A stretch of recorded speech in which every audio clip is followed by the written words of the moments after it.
个死刑犯做什么事儿可以免除死刑？这也许是个没意义的问题。我要是死在这儿，他老婆孩子都成烈士家属了。但40多年前，不止一个死刑犯经历了这场人生的大起大落。是什么让即将受刑的死囚却成了救人于水火的英雄？又是什么让他们完成了如此巨大的身份转变？答案是，既非贵人相助，也不是天降好运，而是一道永远铭刻在国人记忆中的伤痕——唐山大地震。早在天灾降临前，普通青年郑立棍就已万劫不复，一切只因他那双胞胎哥哥。与恋人大喜之日，无赖哥哥大闹婚礼，对新娘恶语相向。为维护妻子，郑立棍意外杀死了哥哥，随即入狱，并因故意杀人罪被判死刑。行刑当日，身怀6甲的妻子前来送别，郑立棍虽百般不舍，却又毅然决然叫妻子改嫁，独自抱憾赴死。然而行车走至半途，巨变骤降，道路开裂，地动山摇，押车警察全部牺牲，郑立棍侥幸生还。可他还没来得及拥抱自由，就被警察尉迟晓逮了个正着。我媳妇呢？突如其来的大地震将城市夷为废墟，看守所也不能幸免，高墙破损，失去羁押功能，这让警察陷入两难。大灾当前，他们理应冲到救灾一线，然而自身蒙受损失，警力不足，放任在押犯人不管，更是严重渎职。失去约束的犯人中有不少重刑犯，甚至死刑犯，一旦他们趁机逃脱，后果不堪设想。此时郑立棍有了主意，救灾缺人手，我们这些犯人不也是主力军吗？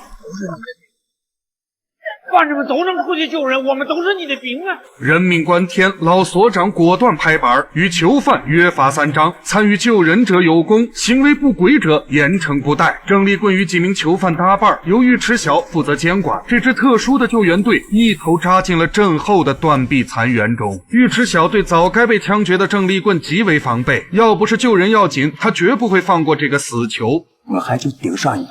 郑立棍也顾不上为缓刑期庆幸，除了帮先前遇到的小女孩妙妙找妈妈外，对他而言最要紧的事儿莫过于找到妻子与未出生的孩子。然而城市房倒屋塌，百姓死伤遍地的惨状容不下众人半点私心。余震不断，每时每刻都有生命黯然逝去，每个人也都在竭尽全力对抗死神，无分警察、囚犯、医生还是平民，直至他们迎来了属于自己的救赎和结局。或许有人疑惑，让囚犯救人是不是荒唐了点？难道为了所谓故事性，连罪犯都可以洗白吗？小生可以做明确回答，有此番顾虑者可以放下执念了，因为这个故事以真实的历史事件为蓝本。1976年7月28日凌晨，大地震发生后，唐山看守所遇墙倒塌，集中看管期间，有犯人表示愿意参与救援行动，并郑重发誓绝不趁机逃跑。原因无他，挣扎在生死线上的人民大众中也有他们的亲人。外部救援力量赶到前，在警方带领下，200多名囚犯从废墟下救出了112人，且他们信守承诺，无一人趁乱逃脱。最终，许多参与救援者获得减刑机会，这才是双重意义上的重启新生。为什么那些犯人，无论是故事中的郑立棍，还是历史中的囚犯们，都放弃了自由的机会？答案就藏在小生一直没提及的片名中。出入平安这4个字对国人来说再熟悉不过，这片名跟灾难片明显不搭，乃至乍看有些莫名其妙。实际上或许没有比这4个字更适合的片名了。与恭喜发财一类中听的吉祥话相比，平安才是普通人们最根本的夙愿。作为祝福，它传达了一种极为质朴的情感，不求荣华富贵，只求安然无虞。这就是本片的精神内核，也是每个人共同的期望。警察舍生忘死，护佑百姓远离罪恶与伤害；医生竭尽所能，从死神手中夺回一个个生命；孩童献出全部，只盼换来父母得救，家人团圆。就算死囚，也要劝妻子改嫁，平安过活，哪怕自己见不到姨父的血脉与明天的太阳。大地震让郑立棍逃出升天，妻儿与他人的安危又驱使他再入炼狱。出生入死的他和故事中的每每个人一样，比起自己的性命，更执着于一个信念：我想让你好好活着。于是，在一次次舍身救助、一幕幕生离死别间，警察、罪犯、医生、老幼妇孺因共同的目标而使彼此身份的界限逐渐模糊，留下的只有朴实无华的期许、善意和决心。值得一提的是，本片为导演刘江江继人生大事后的又一部院线电影。看过本片，你一定会留意到两部作品内在的线索联系，倒追40余年，从武汉开到唐山的殡葬店，以及对西游故事的隐喻。这些彩蛋和关联引申，无一不明示观众出入平安严成了早先作品中对生死、感情与草根英雄主义的思考。且这次的故事因主角的特殊身份与灾难背景，进一步朝着人性层面做了探究，最终凝聚成了新的意象——糖。生活本苦，世人总得找一些温和甜蜜的东西，比如人性光辉，来恢复前行的勇气。这便是本片中英文片名联系在一起所暗含的意味。给你一颗糖，愿你出入平安。祝词虽短浅，最是动人心。希望这枚含着酸辣苦咸与悲欢离合的糖果，能在金秋时节给你带来一份朴实的温暖与慰藉。